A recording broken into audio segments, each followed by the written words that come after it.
খবরের কাগজে নিকুচি করেছে। কি হল হে? হঠাৎ খবরের কাগজের উপর চটলে কেন? না, চটে করি কি বল দেখি। কাগজে নতুন কোনো খবর নেই মাই। পৃথিবীকে তোমার আর পছন্দ হচ্ছে না? তাহলে তুমি আবার মঙ্গল গ্রহে ফিরে যেতে চাও? দেখা দেশ আর দেখতে ইচ্ছে নেই, তার চেয়ে চন্দ্রলোকে যাও ভালো। ওরে বাপরে, সেখানে ভয়ানক শীত হয়। তাহলে পাতালে যাই, চল। চন্দ্রলোকে গেলেও তোমাকে পাতালে থাকতে হবে।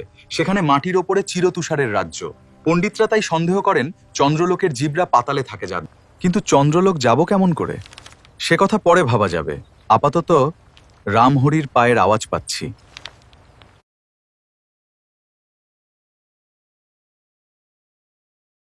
আজ কি বানিয়েছো রামহরি? মাছের কচুরি আর মাংসের সিঙ্গাড়া। আরে বাহবা, কি বাহবা! হাত চালাও কুমার, হাত চালাও। ভগবান রামহরিকে দীর্ঘজীবী করুন।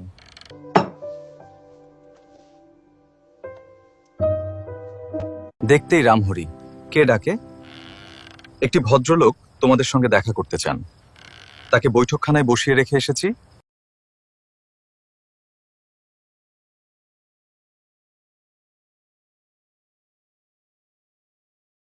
আপনি কাকে চান? আপনাদেরই। আপনারা আমাকে চেনেন না, আমি চিনি। আমার নাম মানিকলাল বসু, আমার বাড়ি খুব কাছেই। বলুন, আমাদের কাছে আপনার কি দরকার? মশাই, আমি বড় বিপদে পড়েছি। আমার বাড়িতে বোধহয় ভূতের উপদ্রব হয়েছে। কিন্তু আমাদের কাছে এসেছেন কেন? আমি আপনাদের কীর্তিকলাপ সব শুনেছি, তাই আপনাদের সঙ্গে পরামর্শ করতে এসেছি। ব্যাপারটা কি আগে খুলে বলুন দেখি। মাসখানেক আগে আমরা বাড়িতে তালা লাগিয়ে দেশে গিয়েছিলুমে। ফিরে এসে দেখি সদর দরজার তালা ভাঙা, ঘরে সব লণ্ডভণ্ড, অথচ কিছুই চুরি যায়নি। তারপর দিন 15 আগে অনেক রাতে আমার ঘুম ভেঙে গেল। জেগে উঠেই শুনলুম আমার কুকুরটা বেজায় চিৎকার করছে না। ঘর থেকে বেরিয়ে দেখি আমার কুকুরটাকে গলা টিপে কে মেরে ফেলেছে, আর তার মুখে লেগে রয়েছে এক খাবালা লোম। কাল রাত্রে হঠাৎ শুনলুম বাড়ির ছাদের ওপর দুমদুম করে পায়ের শব্দ হচ্ছে। বন্দুকটা নিয়ে একটা ফাঁকা আওয়াজ করতেই শব্দ থেমে গেল।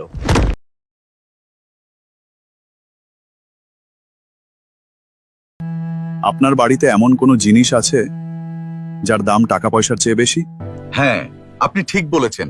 আমার বাড়িতে একটা মূল্যবান জিনিস আছে বটে। ইচ্ছে করলে আমি রাজার ঐশ্বর্য পেতে পারি। আমার মেজ কাকার নাম সুরেনবাবু, ছোট কাকার নাম মাখন বাবু। যুদ্ধের সময়ে দুই কাকাই ফৌজের সঙ্গে আফ্রিকায় যান। 3 মাস আগে মেজ কাকার একটা চিঠি ও ম্যাপ পাই। তিনি আফ্রিকার টাঙ্গানিকার হ্রদের কাছে এক পাহাড়ের ভিতরে অগাধ ঐশ্বর্য খুঁজে পেয়েছিলেন। মানিকবাবু, আপনার মেজ কাকার চিঠি আর ম্যাপ এখনো আপনার কাছেই তো আছে? নিশ্চয়। সেই চিঠি আর ম্যাপ আমি বইয়ের ভিতরে পুরে পড়বার ঘরে আলমারির মধ্যে রেখে দিয়েছি। কেউ খুঁজে বার করতে পারবে না। মানিকবাবু, শিগগির বাড়িতে চলুন। আজ রাত্রে চোরেরা নিশ্চয়ই আপনার বাড়ি আক্রমণ করবে। আজ আমরাও আপনার বাড়িতে পাহারা দেব।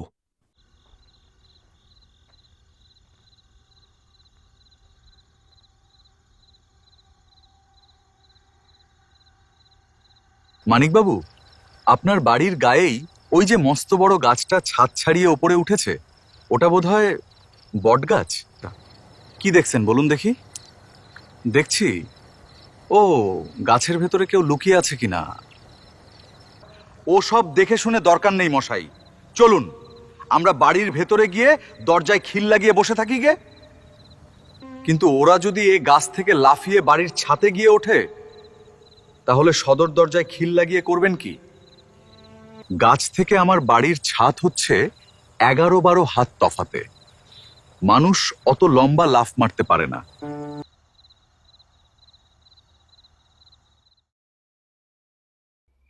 এ ঘরে তালা খুললো কে? আমি নিজের হাতে ঘরে তালা দিয়ে দিয়েছি। আমি যে ভয় করেছিলাম তাই বুঝি ঠিক হলো। দেখুন, ম্যাপ আর চিঠিখানা এখনো আছে কিনা। সর্বনাশ হয়েছে। সে চিঠিও নেই, ম্যাপও নেই। না মানিকবাবু, আমরা ঠিক সময়ে এসে পড়েছি। ঠিক সময়ে এসে পড়েছি না ছাই করেছি? আগে ওই টেবিলের তলায় তাকিয়ে দেখুন। চুরি করে চোর এখনো পালাতে পারেনি। এই কি আপনার নতুন চাকর? হ্যাঁ। ওরে রাস্কেল, এই জন্যই তুমি আমার বাড়িতে চাকরি নিয়েছো? ছুঁচ হয়ে ঢুকে ফাল হয়ে বেরুবে? আমার কাছে কিছু নেই। যারা এসেছিল তারা ম্যাপ আর চিঠি নিয়ে গেছে। আমি কিছুই জানি না।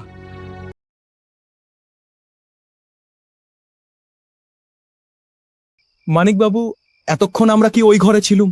হ্যাঁ। কুমার, এ ঘরের ঠিক নিচেই মাঠের ওপর খামের মতো সাদা কি একটা পড়ে আছে, দেখতো। তো কাগজের একটা খাম, কাগজের খাম, কাগজের খাম। কই দেখি দেখি।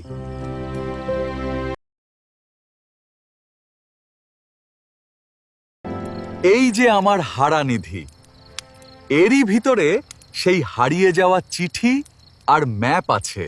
চিঠি আর ম্যাপ চোরেরা নিয়ে যেতে পারেনি। আমরা এসে পড়াতে রামুয়ে কাগজের খামটা জানালা গলিয়ে মাঠে ফেলে দিয়েছে।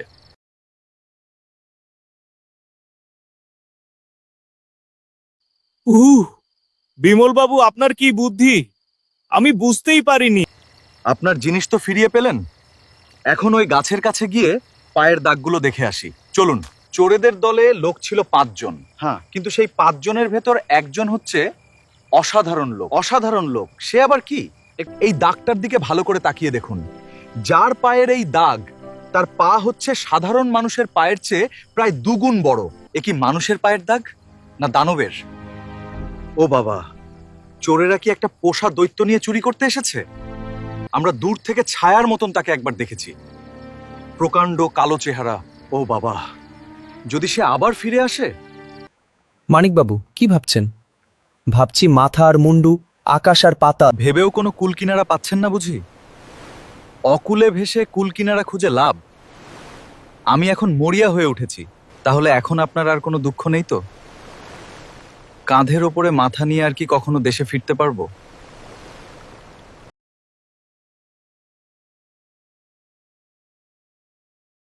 মানিকবাবুর সঙ্গে কি কথা হচ্ছে কুমার? দেশ ছেড়ে মানিকবাবুর বড় দুঃখ হয়েছে। তা তো হবেই কুমার, তাই হওয়াই তো উচিত। দেশ ছাড়তে যার মনে দুঃখ হয় না, আমি তাকে ঘৃণা করি।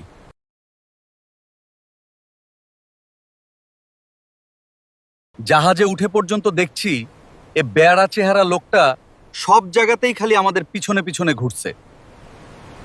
কেউ আর আমাদের পিছুই বা নিয়েছে কেন?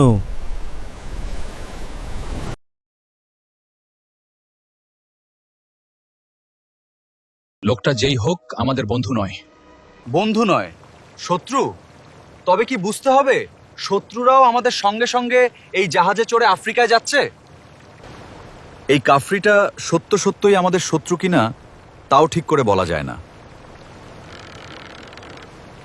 আমি বলতে পারি এই লোকটা হচ্ছে আপনার সেই ঘটোৎকচ। না মানিকবাবু, না। ঘটোৎকচের চেহারা এতটা ভদ্র হতে পারে না। ও বাবা, এ কাফরিটার চেহারা হলো আপনার কাছে ভদ্র? না, আমার কাছে নয়, কিন্তু ঘটোৎকচের কাছে ওর চেহারা ভদ্র বই কি। ঘটোৎকচকে সামনে দেখলে আপনি এখনই মূর্ছা যেতেন। ও বাবা, সে আবার কি? কি করে জানলেন আপনি? আমার কাছে প্রমাণ আঁকে দিয়েছিলে। কাফরিটা এদিকে তাকিয়ে হাসছে।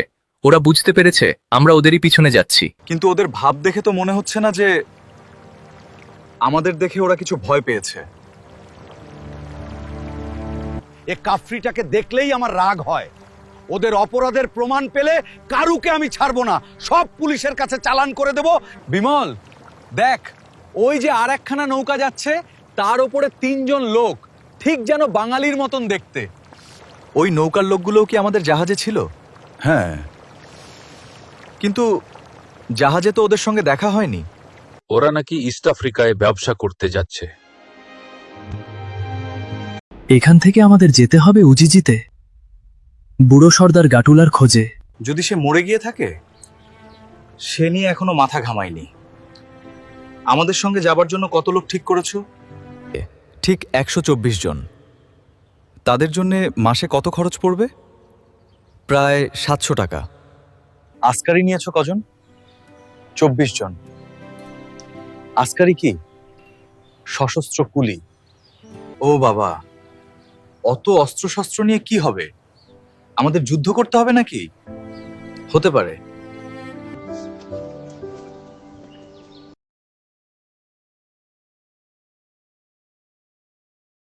মানিকবাবুর মেজ কাকা যে ম্যাপ দিয়েছেন, সেখানে তুমি কোথায় রেখেছো? ভিতরকার পকেটে আছে। অত চেঁচিয়ে কথা কইস কেন? কেউ ঘদি শুনতে পায়? শুনতে পায় কি? শুনতে পেয়েছে? তার মানে আমাদের সামনে যে থামটা রয়েছে, ওর আড়ালে দাঁড়িয়ে একজন লোক এতক্ষণ আমাদের কথা শুনছিল।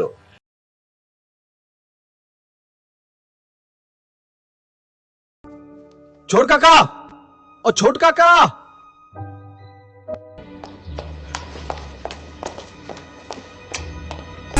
কি আশ্চর্য, আমি এত চেঁচিয়ে ডাকলুম তবু উনি শুনতে পেলেন না।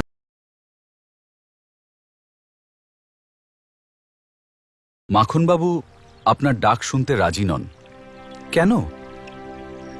উনিই যে ঘটোৎকচের প্রভু। আমার মনের ক্যামেরায় আমি মাখনবাবুর ফটোগ্রাফ তুলে নিয়েছি। ওর মুখ আর ভুলবো না। বিমল, মাখনবাবু টের পেয়েছেন ম্যাপখানা কোথায় আছে। ম্যাপখানা তুমি অন্য কোনো জায়গায় লুকিয়ে রাখো।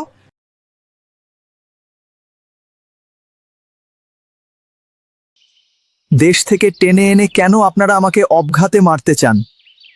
মানিকবাবু, জানেন তো, কাপুরুষ মরে দিনে 100 বার করে, কিন্তু সাহসী মরে জীবনে একবার মাত্র বার। সাহসেরও একটা সীমা আছে তো। মরণকে যখন অষ্টপ্রহর দেখতে পাচ্ছি, তখন ভয় না পেয়ে কি করি বলুন তো? মরণকে নিয়ে খেলা করুন। মরণকে দেখলে তাহলে আর ভয় পাবেন না। পাগলের সঙ্গে কথা কয়েও লাভ নেই।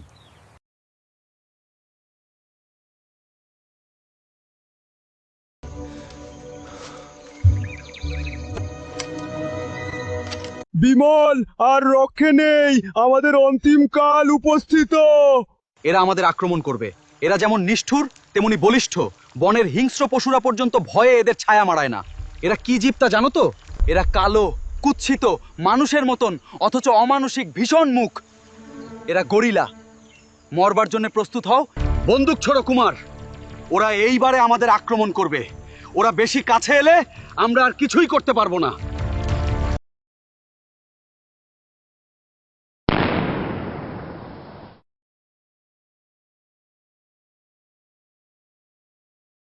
কারা যেন ধেয়ে আসছে। ওরা কারা আসছে? ওদের দেখে এমনকি গরিলারাও ভয় পালিয়ে গেল। ধেয়ে আসছে ওরা, হাতির দল। আমাদের বন্দুকের আওয়াজে ওরা ভয় পেয়েছে।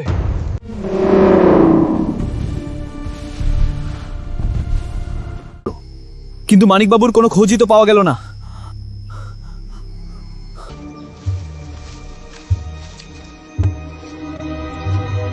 মানিকবাবু আর হয়তো নেই, সেটা আমাদের দোষ নয়। আজ আর খোঁজাখুঁজি বৃথা। কাল সকালে আবার চেষ্টা করা যাবে না। আমরা যেদিক দিয়ে এসেছি সেদিক দিয়ে ফিরতে গেলেই আবার গরিলাদের কবলে গিয়ে পড়ব। এখন কি করা যায়? এই বনেই কি রাত কাটাতে হবে? এখানে কত রকম পশুর পায়ের দাগ, মাটিও যেন সাতসাত করছে।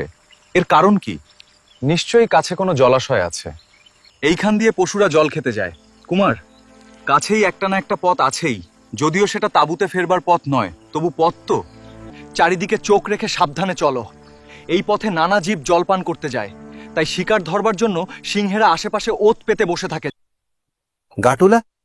হ্যাঁ হুজুর, আমারই নাম গাটুলা। লোকে আমাকে সিংহ দমন গাটুলা সর্দার বলে ডাকে। আজ পর্যন্ত 17টা সিংহকে আমি জমের বাড়ির রাস্তা দেখিয়ে দিয়েছি। আমরাও সুরেনবাবুর চিঠিতে তোমার পরিচয় পেয়েছি। সুরেনবাবুর ভাইপোর সঙ্গে আমরা তোমার কাছেই এসেছি। কোথায় সুরেনবাবুর ভাইপো? আমি তাকে আলিঙ্গন করে ভালোবাসা জানাতে চাই। তিনি তাঁবুর ভেতরে বিশ্রাম করছেন। একটু পরেই তার সঙ্গে দেখা হবে।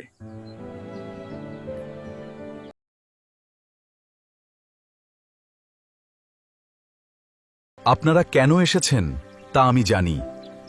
আপনারা যে শীঘ্রই আমার কাছে আসবেন তাও আমি কাল রাতেই টের পেয়েছিলাম।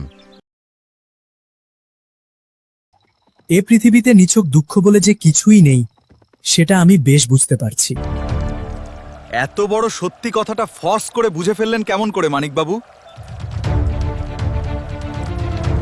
ও বাবা, তার বুঝবো না? এই হাড় ভাঙা হাঁটুনিতে আর খাটুনিতে এতদিনে নিশ্চয়ই আমি অক্কা লাভ করতুম। তাহলে কাবাগো পাহাড়ের ভূতের দলও আপনার কিছুই করতে পারবে না। কেমন মানিকবাবু, আপনি এই কথাটা বলতে চান তো?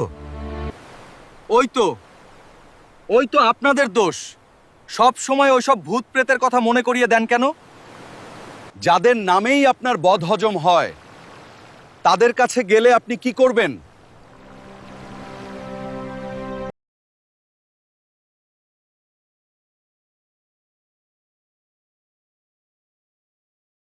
বিমলবাবু, এইবারে আপনারা এমন একটা দৃশ্য দেখবেন জীবনে যা কখনো দেখেননি। টাঙ্গানিকার ওপরে মেঘের খেলা দেখলে সাহেবরা ভারী সুখ্যাতি করে।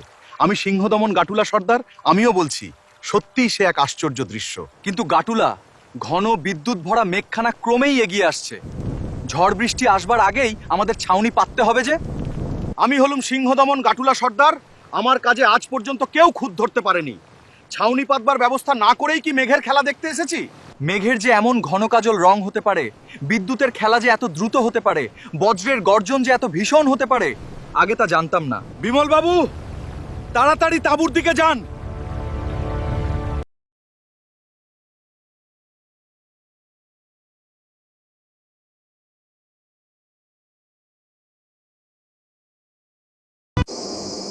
এই তো আমরা কাবাগো পাহাড়ের কাছে এসে পৌঁছেছি এখন। আমরা কাবাগো পাহাড়ের কাছে এসে পড়েছি বটে, কিন্তু গুপ্তধন যত তফাতে ছিল ঠিক তত তফাতেই আছে। তার মানে? তার মানে হচ্ছে কাবাগো পাহাড়ে উঠতে গেলেই গুপ্তধনের রক্ষীরা আমাদের আক্রমণ করবে। কোনো বিদেশির সে পাহাড়ে উঠবার অধিকার নেই, কারণ সে হচ্ছে পবিত্র পাহাড়। এই রক্ষীরা কোন জাতের লোক? তাদের দেহে জুলু রক্ত আছে বটে, কিন্তু তারা খাঁটি জুলু নয়। তারা কি দলে বেশ ভারী? তা 1006 হবে। তবে ভরসা এই, তাদের অস্ত্র কেবল ঢাল, তরোয়াল, বর্ষা, যুদ্ধকুঠার আর তীরধনুক। তাদের দলে 2-1টার বেশি বন্দুক নেই, তাও সেকেলে বন্দুক। খুব ভালো কথা, আমাদের দলে বন্দুক আছে 40টা। তবে আর ভয় কিসের? তারা যদি পাহাড়ের আড়াল থেকে তীর আর বর্ষা ছোড়ে, তাহলে আপনারা কি করবেন? তা নিয়ে এখন মাথা ঘামাবার দরকার নেই। অবস্থা বুঝে ব্যবস্থা করব। মানলুম, কিন্তু রক্ষীদের হাত থেকে পার পেলেও রক্ষে নেই। তারপর আছে যক্ষের দল, তারা পাহারা দেয় গুহার ভিতরে। সেই গুহাকে খালি গুহা বললে ভুল হবে, সে হচ্ছে প্রকাণ্ড এক গুহানগর। সে গুহানগরে কি আছে আর কি নেই আমি তা জানি না।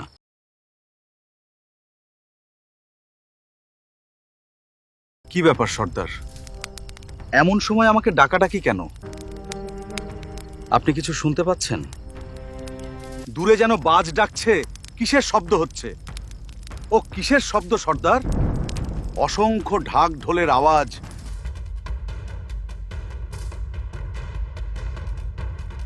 ঢাক ঢোল? এই নিবিড় বনে ঢাক ঢোল বাজায় কারা? কাবাগো পাহাড়ের রক্ষীরা। তারা যুদ্ধের বাজনা বাজাচ্ছে।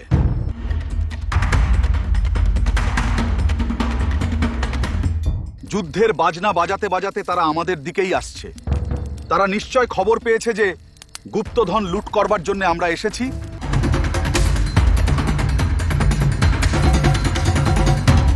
এখন বুঝছেন বিমল বাবু, গুপ্তধনের আশা কত বড় দুরাশা? এখনো প্রাণ নিয়ে পালাবার সময় আছে,